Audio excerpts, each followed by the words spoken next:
PHK karena alasan mendesak bisa dilakukan tanpa perlu notifikasi. Ikutin aja prosesnya perselisihan gaji dibayar ini. Dia intimidasi gua nih.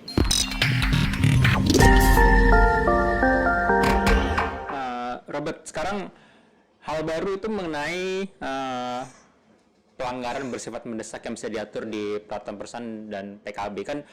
Dulu sebelumnya itu kan mungkin tuh pasal 158 yang ada putusan Mahkamah Konstitusi ya. Jadi kalau misalkan kita atau perusahaan mau PHK harus ada putusan dulu yang bersifat final dari pengadilan pidana. Nah, sekarang bisa diatur di peraturan perusahaan, terus bisa langsung PHK. Nah, pertama yang jadi pertanyaan, bagaimana dengan pembuktiannya? Siapa yang harus melakukan bilang bahwa pembuktian yang dilakukan oleh perusahaan itu benar? Karena kan nggak lewat proses pengadilan lagi. Terus kemudian bagaimana dengan Mahkamah Konstitusi yang sudah mengatur hal ini? Apakah bisa diacu lagi atau jadi tidak diacu lagi gitu, Bert? Nah, ini menarik sih. Ini apa namanya? Ada kemungkinan dengan dimunculkannya alasan mendesak ini bisa menjadi isu. Isunya itu menurut saya lebih ke pengusaha. Maksudnya gini, ada kemungkinan pengusaha itu bisa abuse alasan ini, alasan mendesak ini. Jadi semua dipakai alasan mendesak. Karena lihat nih contohnya kan, mungkin nggak hanya memalsukan dokumen atau menipu segala macam, tapi ada mengintimidasi pengusaha segala macam kan. Nah, itu kan pembuktinya kan dia intimidasi gua nih. Alasan mendesak. Dapatnya dikit banget kan? Ya kan? Tanpa pemberitahuan beres. Iya, betul. Nah, tapi menurut saya gini, memang bedanya kalau yang peraturan lama itu kan kesalahan berat yang kita bisa unilateral termination Ya. tanpa ada itu pengecualian tanpa perlu approval. Jadi alasan berat PHK langsung bisa PHK lah karya perusahaan itu kan. Itu kan sudah di invalidated kan ya. Nah, kalau yang sekarang ini kan tanpa adanya notifikasi. Betul kan? Jadi tanpa ada pemberitahuan itu Jadi kalau PHK karena alasan mendesak bisa dilakukan tanpa perlu notifikasi. Itu menurut saya bukan berarti tanpa harus ada penetapan. Beda. Jadi gini. Oke, ini ada alasan mendesak, saya akan langsung dipartit. Gitu. Jadi kalau dikecualikan tanpa pemberitahuan bukan berarti maksudnya wah ini juga pengecualian seperti undang-undang lama. Enggak menurut saya. Ini berarti yaudah kita mengesampingkan pemberitahuan tapi langsung dipartit.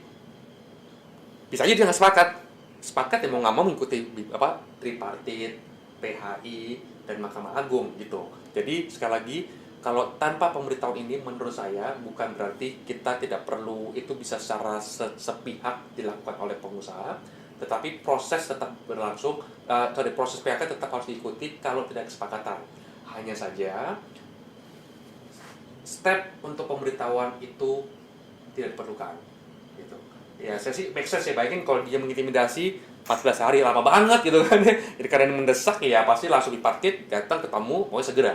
Tapi kalau nggak ada kesepakatan ya mau nggak mau harus harus mengikuti prosedur berlaku lah tripartit, PHI, Mahkamah Agung dan macam. Bert, gimana strategi lo sebagai lawyer untuk memotong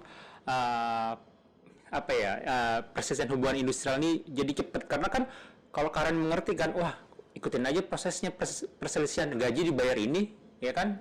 Dia santai kan gaji dibayar terus proses itu kan.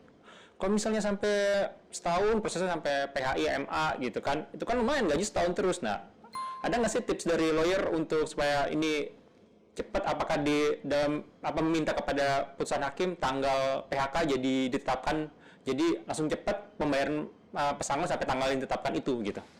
Wah ini sih banyak banget ya gimana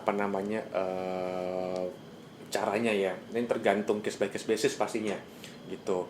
Kalau kita bicara upah proses itu kan biasanya 6 bulan tuh kan ada ininya. Jadi kalau itu prosesnya 2 tahun pada umumnya hakim letakkan upah proses 6 bulan yang dibayarkan gitu kan. Jadi tidak bisa di-abuse juga oleh karyawan gitu. Nah, ini tergantung sekali lagi ini tergantung case by case basis. Bisa karena gini, kalau karyawan kalau saya ngeliatnya nih, kalau karyawan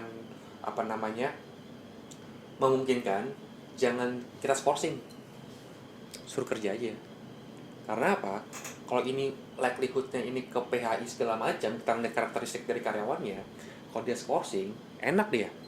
Bisa kerja tempat lain, bisa di rumah main-main, bisa liburan segala macam, gitu kan.